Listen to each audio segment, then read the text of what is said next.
Okay, good morning, everyone. Welcome to Winnipeg and the University of Manitoba. This afternoon, we're going to have a much more formal welcome. Today, we're pretty much going to dive into some stuff. For those of you who don't know me, and for those of you who do know me, my name is Sheila Hamilton. I'm Vice Chair of the ELCIC. Part of my role is to chair our governance committee, and that involves a lot of orientation and evaluation and a bunch of other stuff that we don't need to get into. But that's why I'm standing up here in front of you. Can we just have a show of hands how many people, this is your first national convention? Oh, yay, good, thank you for coming. This session will be a refresher for those of you who didn't have your hands up, and hopefully will help those of you that did have your hands up feel a little bit more comfortable about what's going to go on over the next few days. First, rule of order, whatever your version of this looks like, please put it on silent or vibrate or whatever works. We've got a lot to cover in a fairly short agenda, and so we want to make sure we're not being interrupted by silly things. Another thing that I want to say is that I will be at the podium for the whole of convention. I will be hanging around a little bit after each session. If you've got questions or comments that you want to make, please come up and talk to me. Preferably me rather than the bishop. The bishop's got an awful lot on her plate. If you must see the bishop, let me know that. But we're here to try to help you have the best experience that you can. You are the delegates. You are the people who are making the decisions. So our role is to help facilitate that decision making for you. So if you've got issues, questions, come and ask us. Also, talk to the people at your table. You've been mixed up by Synod intentionally. You've been mixed up, I believe, by lay and rostered delegates intentionally, experienced and new. So ask your fellow table mates too if you've got questions. But I'm happy to answer questions. If I don't know the answer, I'll try to find out. If I can't find out, I'll do my best. Yes?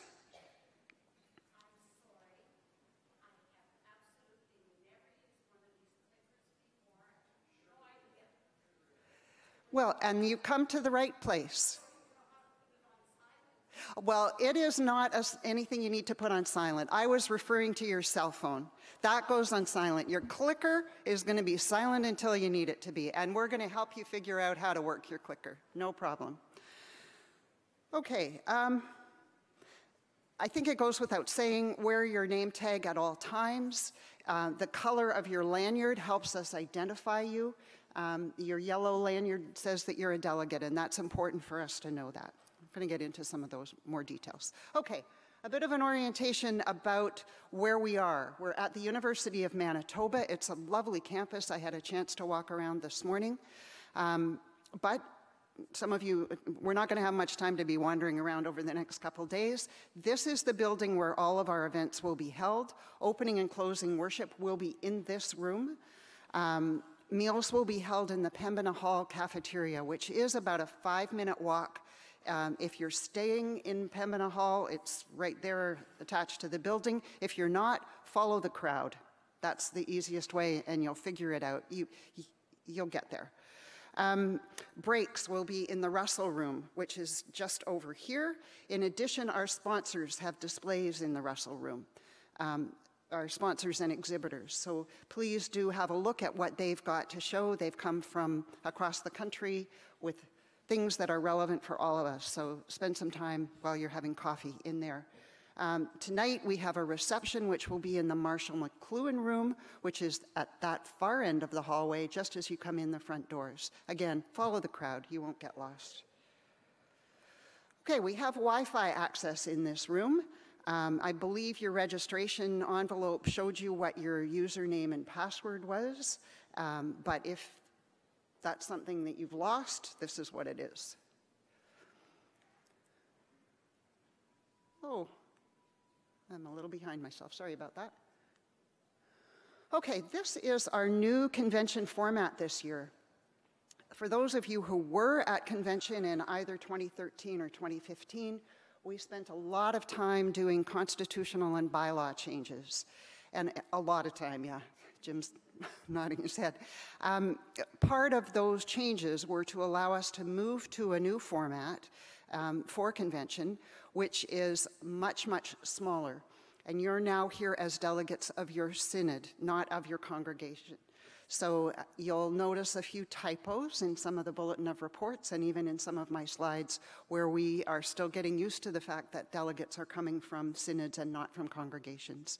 But you're representing your synod. There are 150 of you. In the past, there have been potential to be much more than that. In the Constitution changes, we reduced the size of National Church Council from 21 to 16. If you've been at conventions before, you've known that elections for National Church Council have a lot of people on the ballot. You will not see very many names on the ballot this time just because of that shift and because of where people are in their terms. So, yes, going forward, terms will move from 4 years to 3 years because we're going to be having conventions every 3 years.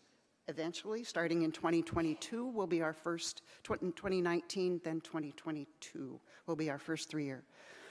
This convention, everyone that is elected will serve a 5-year term. We're in a transitional point, and for those of you who are bylaw geeks, you'll notice that there was a transitional section in the bylaws that are current. So those are some of the changes. For those of you that are first-time delegates, just say it doesn't matter. It is what it is. Yeah, why are we smaller? It facilitates a smaller venue. The agenda is shorter. We're meeting in a university, and we're saving money for all expressions of the church. Oh, I'm getting ahead of myself again. The Bulletin of Reports. You've all got a Bulletin of Reports, whether it's a hard copy or an online version. It contains everything that we knew about convention at the time that it was published, about 2 months ago. Read it, bring it to all your sessions. We will do our best to let you know what page we're on, and give you a bit of time to catch up with that, but we are going to be moving fairly quickly. So that's why you should be familiar with it before we start. There may be additional materials that come up that weren't anticipated at the time that the Bulletin of Reports was published. If that is the case, the stewards will be handing things out to you at your table. And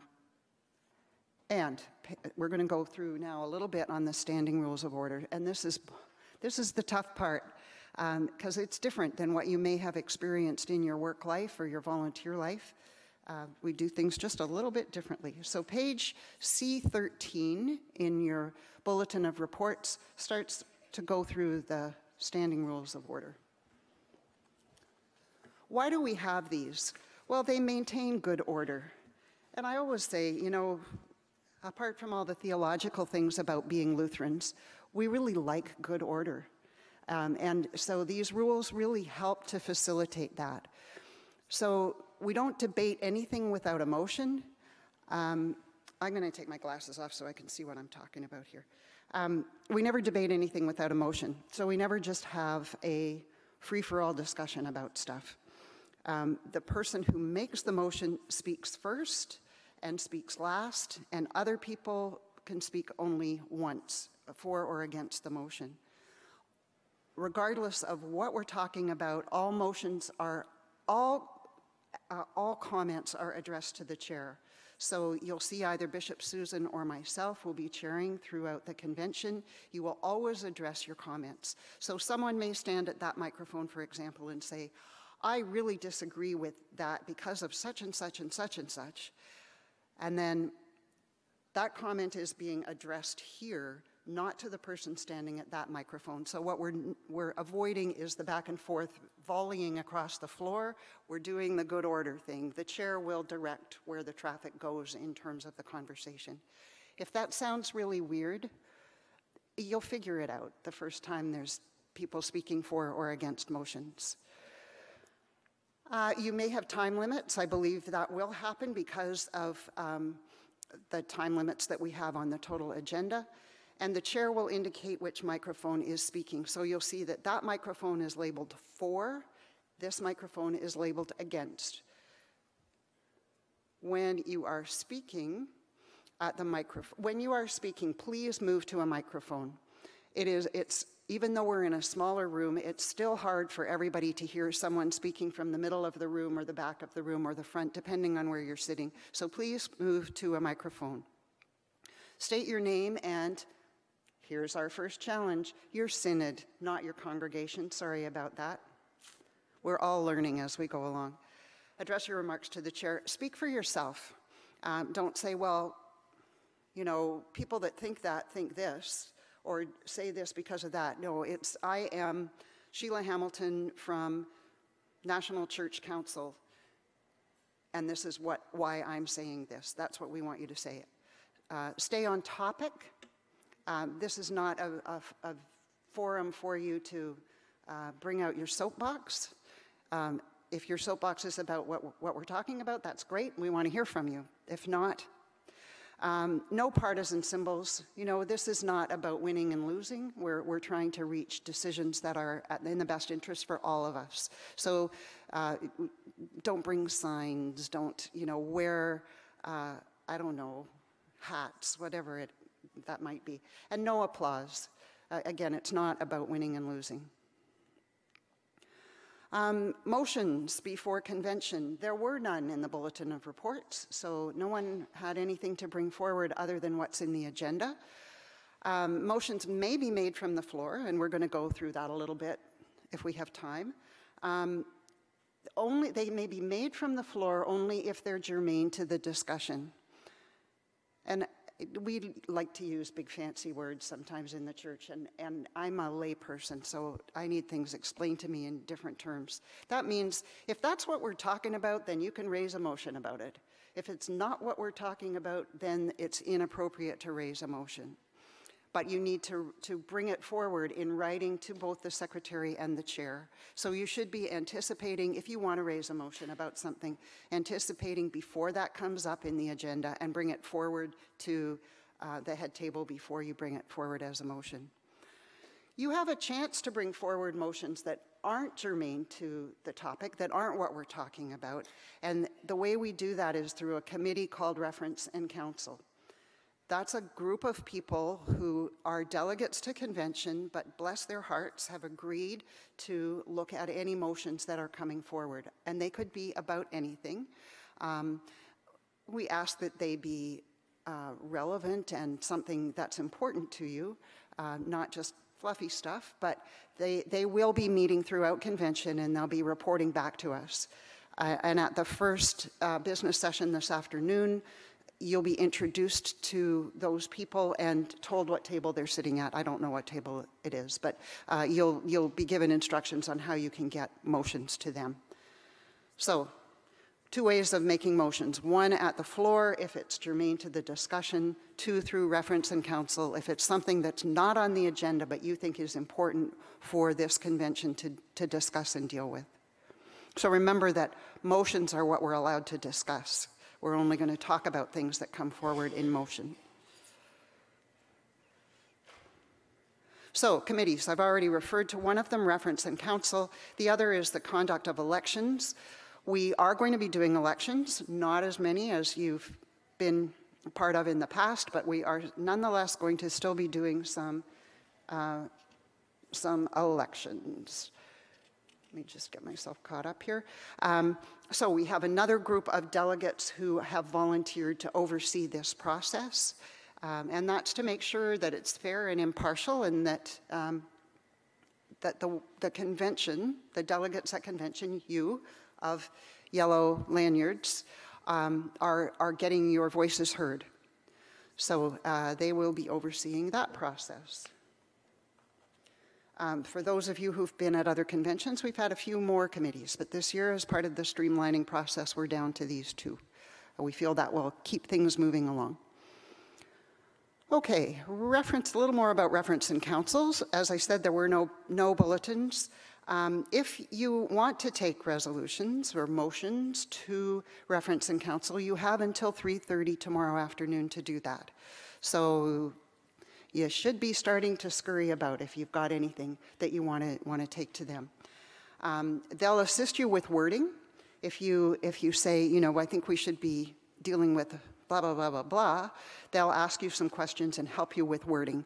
I think in some versions of reference and counsel, they want you to have it completely worded, where they're generously saying they'll help with wording.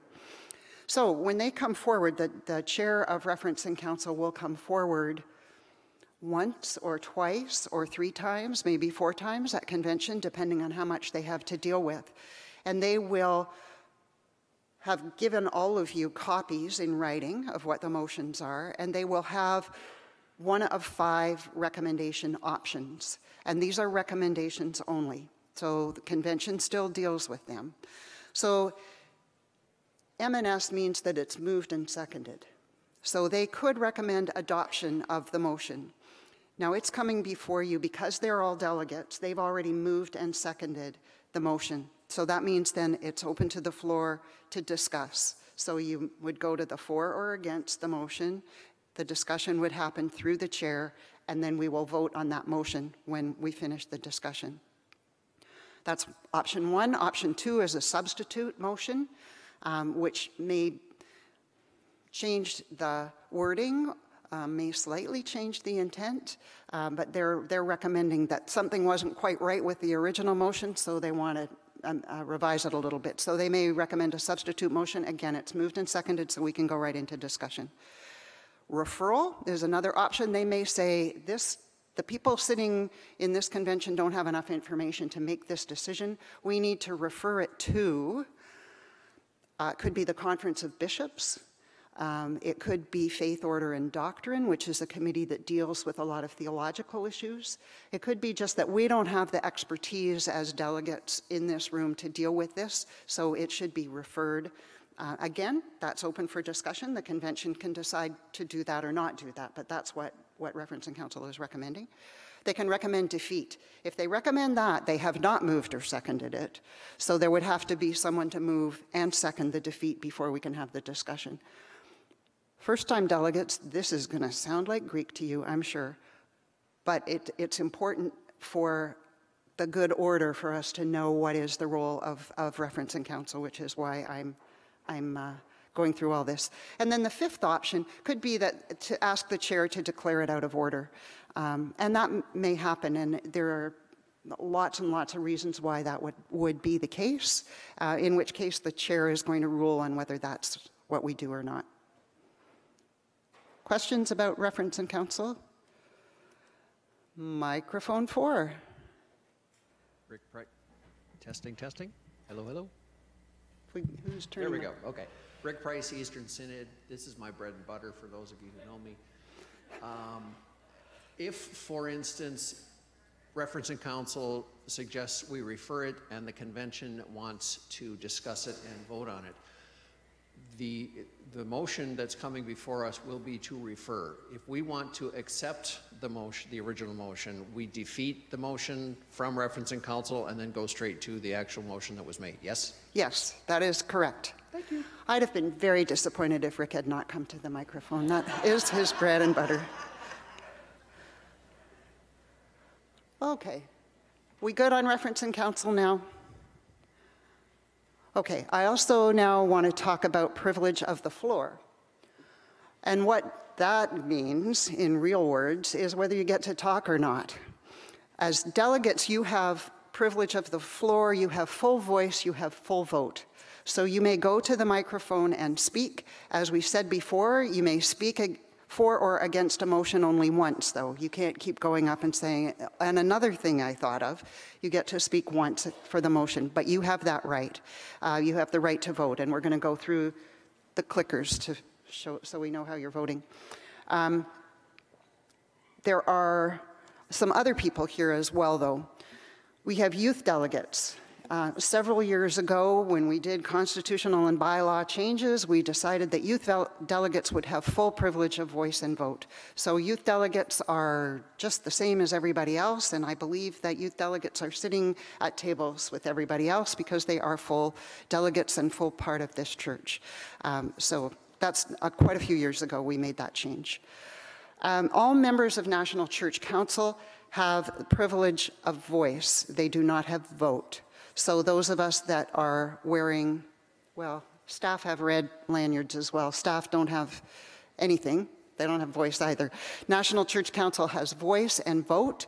So on some motions, you may hear someone come forward from National Church Council, know that they are just expressing their opinion and probably the perspective of how this issue has been discussed during National Church Council meetings, but they are not going to be voting on the issue. Seat and voice, meaning you're allowed to be part of, sit through our sessions and speak at the microphone, but no vote, may be granted to some of our visitors. And we have quite a few visitors with us at this convention. I'm personally really excited with the commemoration of the 500th anniversary of Reformation, how many of our ecumenical partners and visitors are going to be not just dropping in to share a word with us, but actually staying with us during our convention. Some of them can't because of other commitments, of course, but many of them are going to be with us. And so it could be quite enriching for us to hear from our brothers and sisters in other faith traditions on how they may approach things. Again, they're not going to be voting. But you need to make a motion to allow that to happen. So the bishop will call for that fairly early on in this afternoon's business session. I've never heard of that being turned down, because why would we not want to hear from our partners? But hey, I'm not voting, so. So there may be some other opportunities for non-delegates. As I said, staff does not automatically have vote, but our staff do a tremendous, tremendous amount of work and dig really, really deep into some issues. And there may be times when there are questions for clarification or understanding, where it may be totally appropriate for the chair to call on one of the staff members to address, in which case we would have a special vote amongst the delegates to allow that person to speak. I promise you this is not the most exciting session of convention if you're feeling like, oh my gosh, how much longer is she going to go on? Most of our voting is going to go on with electronic voting, which is commonly referred to as clickers. I think they're voting wireless handheld keypads, but that's just so much easier to say clickers. So each of the voting delegates has received a clicker, and it's got a whole bunch of interesting stuff on it.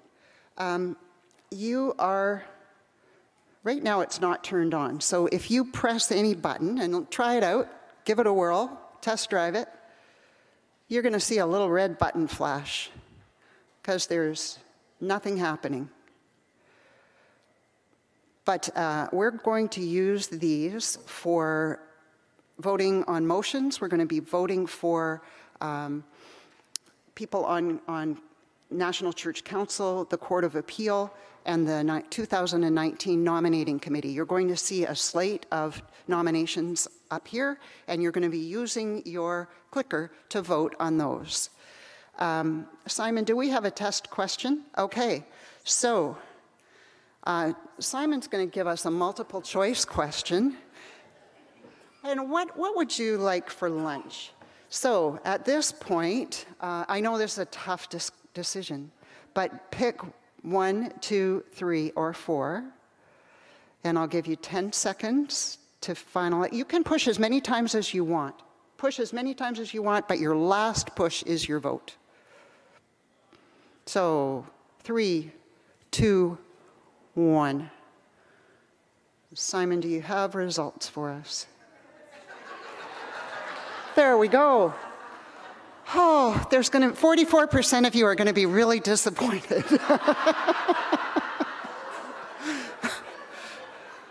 Okay, so that's what these are going to be used for. The delegate over here who stood up, I can't remember who it was exactly. Are you feeling a little more comfortable now? Yes. You're welcome. Good. And we're going to do that again this afternoon. We'll just try it out. And we'll try it out with a little bit different format. Okay, so this afternoon we're going to in the first part of the business session, after we hear from the bishop, we're going to launch into elections.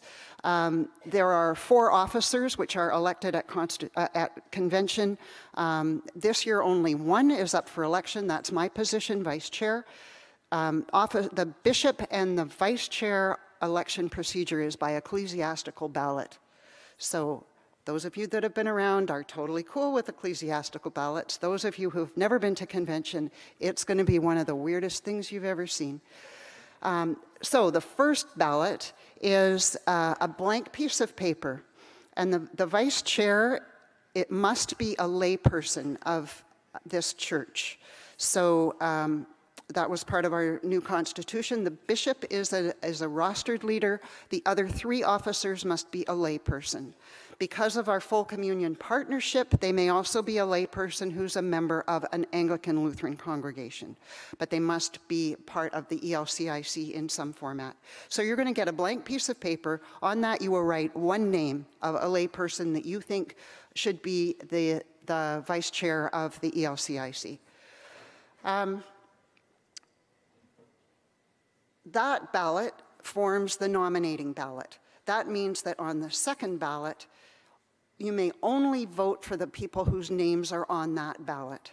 So if you think, all of a sudden you think, oh my gosh, Mary Smith would be incredible, too late. Mary's window has closed. You can only vote for the people whose names are on that ballot. And then we'll keep going on. So ecclesiastical ballot, the first ballot needs 3/4, the second ballot needs 2/3, the third ballot will then be shrunk down to 4 people. And if we get to that stage, then you'll start to use your clickers to vote. So you'll see the 4 names up on the screen, you'll vote for one of the 4.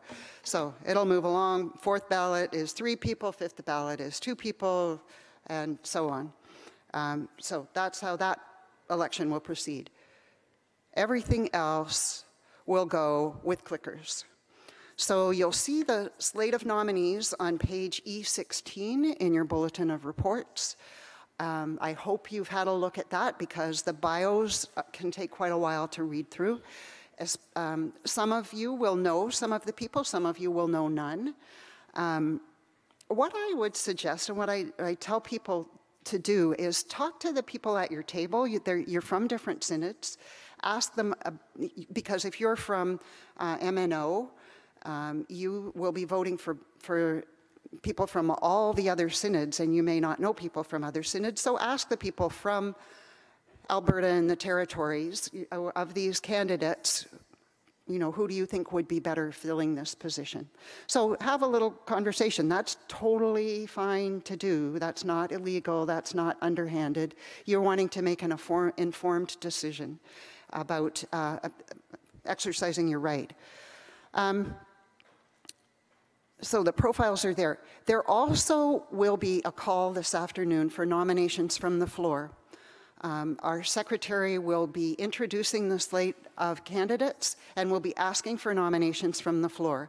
So if you look at the people that are on that slate and you say, but I think Mary Smith would be an incredible rep, you may nominate Mary. You need to have a seconder and you need to have Mary's approval because we need to get a bio from her so that all of you can see who Mary is and why she would be so wonderful. So think about that between now and this afternoon's business session. Look at that slate and see if there's somebody who's missing who you think has particular gifts to serve in a role that you may want to bring forward. That process can be interesting because the secretary will this always reminds me of Peter. I don't know why. Is that sacrilegious? She'll say, are there any more nominations? 3 times. Then 3 times you will deny that there are more nominations. I haven't been struck down by a bolt of lightning. But no, please, if you want to bring we have people on council now who were elected because of nominations that came from the floor. So you're not being, setting a new precedent or anything. Please feel free. Okay, seating. Welcome to your new home for the next 3 days. This is where you're going to be sitting. Please arrive a few minutes early. We will start on time. First of all, we have a tight agenda, but secondly, respecting the people who have been here on time, we start on time. We do that at National Church Council. Please be here. You must be seated to receive a ballot or to vote. The ballot is the only one you're going to get is for the vice chair, but in order to vote with your clicker, you need to be seated as well. It's important that you stay at the same table, that you don't mix up and go and see your friends. If you're going to have some social time to go and see your friends, don't worry about that. But the stewards know where you are. If we needed to get in touch with you in case of an emergency, we know where you are. And that's really important. You're going to have a steward assigned to your table or a number of tables. They're going to have copies of things to hand out. They know how many are at each table. If you move around, you might lose out. So this is where you're sitting, for better or for worse. Okay, at the head table, you'll see 6 chairs. The people that will be up here, the bishop will introduce them this afternoon. Of course, the national bishop, myself, the secretary, and the treasurer. Those are the 4 officers of the ELCIC. Our parliamentarian is also going to be here, and I'm going to talk about his role in a minute. And then our minute taker, who this year is Desiree Mendoza, who works in our national office and is our, a multiple hat wearer, just a wonderful person. So she is doing our minutes. When do I talk about the parliamentarian? Well, I'll just talk about the parliamentarian now. I might have a slide on it. The parliamentarian is here to assist the chair with keeping good order for the convention. So you're not going to be challenging the parliamentarian. If you've got a challenge, you'll be challenging the chair. The chair may confer with the parliamentarian to try to reach a decision. You'll see a little bit of buzzing conversation going on from time to time, and that's to try to figure out what's the right thing to do. Our parliamentarian this year is Don Storch, who was a long time secretary of the ELCIC, even more of a constitutional guy than Rick Price. So he will keep us going. Okay, we have 5 business sessions. We'll ask for a motion to adopt at the beginning. Some items will move more quickly than the time frame on the agenda. Some will be a little more slowly, depends how much discussion. When it shows standing order on the agenda, that means that we're going to deal with that item at that point in time. In most cases, that's because it's a guest who is addressing us, whether it's the primate of the Anglican Church of Canada or it's the executive director of Canadian Lutheran World Relief. We have said to them, we'd like you to address us at this point in time. So in order to respect their time, we're going to stop what we're doing and have them speak to us at that point in time. So this afternoon, we will have a welcome to Treaty 1 territory, and we will have opening worship. In your registration package, your little brown envelope, you received 3 envelopes for worship. We will be receiving offering both at 3 different worship times. This afternoon is for Canadian Lutheran World Relief. Tomorrow night is the Reformation Challenge. And Saturday afternoon's closing worship is the Praise Appeal, ELCIC Praise Appeal. Okay, so what to expect during the convention? This afternoon we'll have opening worship, then we'll have a bit of a break, then we will start the business stuff. So there'll be an introduction with some housekeeping. We'll get to play with the clickers again with a new question. You'll hear a report from the national bishop, report from the NCC and the first ballot for vice chair, and as I said, the secretary will be introducing the slate of nominees. So that's what to expect this afternoon. After you haven't had your Chinese food, but you've had whatever else it is that we're having for lunch, that's what to expect this afternoon. Tonight, there will be results of the first ballot. As I said, that will then be the nominating slate for the next round. We also are incredibly honored to have a keynote speaker, Bishop Manib Yunan, who will be speaking to us about being liberated by God's grace. Some of you may have had the privilege of hearing Bishop Yunan speak before. Others may know his name. Others may say, who is this guy? He has been, for the past 7 years, the president of the Lutheran World Federation. He has also been, he is the outgoing bishop of the Evangelical Lutheran Church of Jordan and the Holy Land. So we're incredibly honored to have him with us, and I think you'll find him to be a pretty good keynote speaker, but I'll let you form your own opinion about that. Another election stuff, and then the presentation of the Leadership Award, which you'll hear more about. This is our first year of having the Leadership Award, so you'll hear a bit more about that. And all the information is in your bulletin of reports if you have read it. Hopefully you're not surprised. Following that, CLWR is sponsoring a reception in Marshall McLuhan Hall, which, as I said, is just that way before you, just as you come in the doors.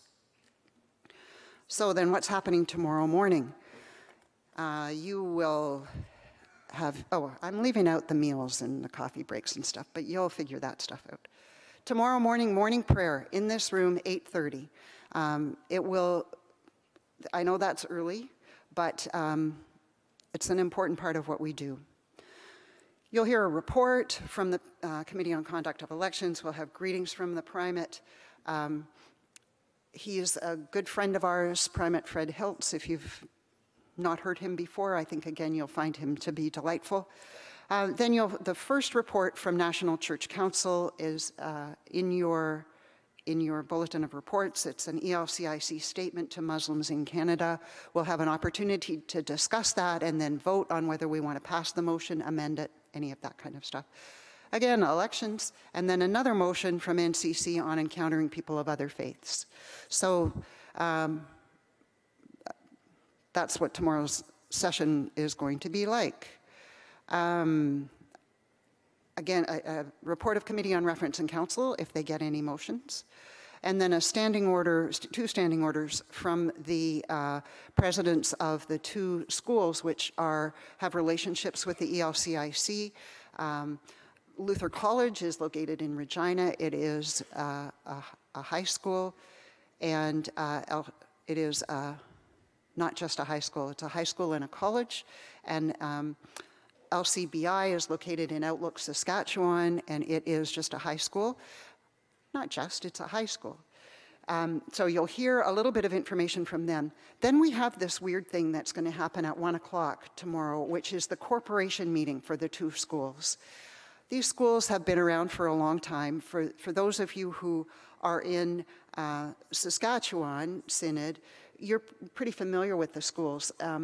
And even Alberta, who had some schools. But for those from other synods, this is a new thing, a different kind of a thing. But the ELCIC in convention acts as the corporation meeting for these schools. So at 1 o'clock tomorrow, both schools will be taking us through their corporation meetings. Both of them have a ton of work that they are proposing, which is, because we couldn't get away from it, constitutional and bylaw changes. But so what they're going to be doing, what Brian and Wayne are going to be doing before lunch, is giving us the picture of what's going on at the schools, painting the picture of what do they do, because once they get into the corporation meetings, it's going to be pretty fast-paced business stuff on changes that they want to make that are relevant for what they're doing in the schools today. So that's Friday morning and 1 o'clock on Friday afternoon. Friday afternoon, again, we get to do elections, but hopefully we're, moving along with clickers by then. Then we have a standing order, which is an ecumenical panel on the significance of the Reformation commemoration for our ecumenical partners. So the partners that are going to be joining us, the guests, are going to have a chance to address us, and Bishop Susan will be facilitating the discussion. I'm personally really excited about that, but I'm probably not supposed to say that. Reference and Council, last chance, 3:30 tomorrow afternoon. Then we have a bunch of standing orders. One is to hear from Bob Granke, who's the Executive Director of Canadian Lutheran World Relief. We'll hear from Lisa Thiessen, who's the executive director of the Group Services, Inc., which is our pension and benefits manager for our employees, our rostered leaders, our staff in the ELCIC. So she'll report to us on how things are going. Then we're going to hear from our ELCA, Evangelical Lutheran Church in America delegate, Dr. Catherine Johnson, about what's going on in our sister church. Then we're going to break from all this parliamentary stuff for a little while, and we're going to have what's called Committee of the Whole. This is not so weird because I understand municipal governments have this stuff too, so you may have heard of Committee of the Whole. What happens there is you may speak without a motion. So the chair will put forth a question to us, and you'll be able to come to either microphone, and I think at that point we will suspend whether it's for or against. You'll just go to the closest microphone.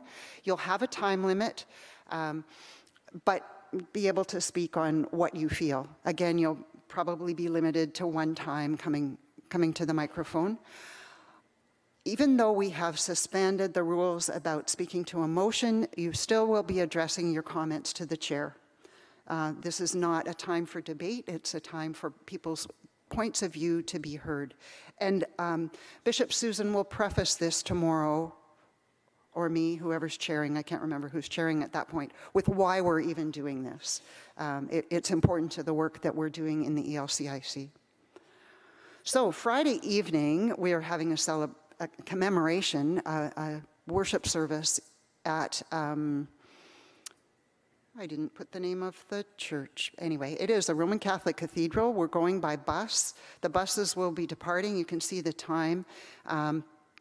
Behind the Arthur Morrow residence, there's a little laneway back there. I'm sure when you see the buses, you'll know that that's where we're going. It's not, it's perpendicular to where the buses, if those of you who came in from the airport, where the buses dropped you off, it's behind that building, but it's on a road that's perpendicular. It's sort of a little back laneway. Again, follow the crowd. And there'll be a short, again, there'll be an offering for the Reformation Challenge. There'll be a short reception at the cathedral, and then buses will be coming back here. So that's what's going on tomorrow night. Saturday morning, opening prayer again at 8:30. More elections, more reference and council. Then we get to do the cool stuff, the financial things. So the report of the treasurer and the finance committee, all that information is contained in your bulletin of reports, and Ken Day, our treasurer, will talk you through where we are as we're going through it. Then we're going to have a presentation from the National Center for Truth and Reconciliation, which is located in Winnipeg. We have passed a motion several conventions ago about working toward right relationships with our Indigenous brothers and sisters. We heard at last convention a report from the calls to action from the Truth and Reconciliation Commission, and this presentation will be continuing that journey towards right relationships with our Indigenous brothers and sisters. Then you'll hear a final report from National Church Council on what's going on and recognition of those completing service. Because of the change in size of National Church Council, there's a lot that are completing service. So just be prepared to see a bunch of people lined up here who have been serving for the last 4 years or more. Saturday after, then we get lunch. Saturday afternoon, we may have more business, depends on whether we get through everything on the agenda. We've got half an hour of sort of flex time. We'll call it Saturday morning, whether we need to come back for a business session or not. And then we have closing worship, again, in this room, and the offering is for the ELCIC praise appeal. Okay, I could go through all this stuff, but I think you can read it. And we've already really talked about it. So, yeah. If you are really excited about making motions, talk to the people at the reference and council table, and they'll help you with how to do that. That would be my recommendation, because like 99% of you don't care about going through this. One thing I didn't mention was a point of order. What this allows, there may be lineups at both microphones. If you have a point of order, you get to jump to the front of the line, and you get to say, point of order.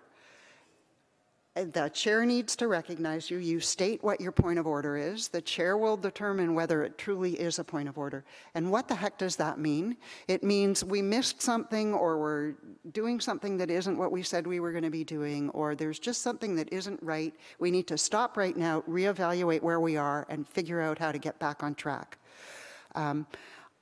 There are some of you in this room that like to do that and are comfortable doing that. Others, you know, we'll sit back and watch it happen, and it may not happen. But if it does, don't get irritated like you're in the lineup at McDonald's and somebody went to the front of the line. They have the right. If they've got a point of order, they will go to the front of the line. Again, must be recognized by the chair. Name and synod error. Again, here, I think we've been through all of this. The parliamentarian. Ooh. And I'm done. Okay, any questions that we haven't covered? Yes.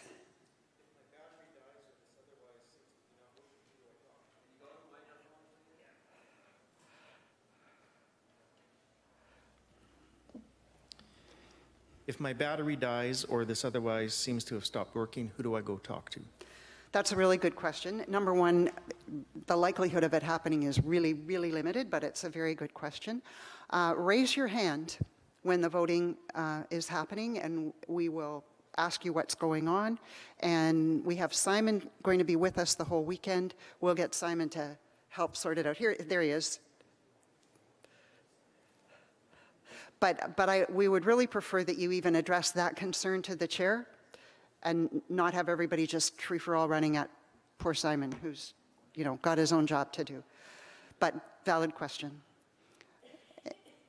Any other questions? Yes? A lot of us have personal belongings and computers that we don't want to haul around all day. Are they secure in this room? Like there will be people supervising this room? Yes, there will be during the day. Tonight and tomorrow night, you'll take them back to your room with you, but they're okay to leave here during the day. Okay? We're going to go through those housekeeping kinds of things too. Sure. Tall people have been speaking here. Okay. What happens if we have a question, like during a motion, we're not for or against yet, but we want to ask a question? Do we just go to either mic? Yes, that would be appropriate. And please do that. And after you state your name and your synod, which I've been a bit forgiving, I should have been harsh with you about that. After you state your name and your synod, say, I'm not speaking either for or against the motion, I just have a question. Or I have a point of clarification, whatever it is that you want to say. But thank you for bringing that up. Anything else?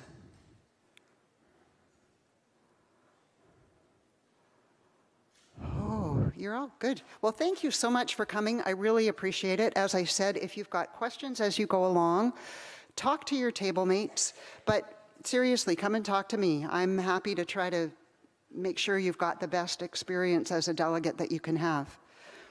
So thanks a lot. I hope you enjoy convention. I hope you participate. And we'll be back here. Well, lunch is at between 12 and 1. So they'll take everything away at 1 o'clock at Pembina Hall. Worship is in here at 1:30. Thanks, everybody. Oh, you're welcome. Mm-hmm.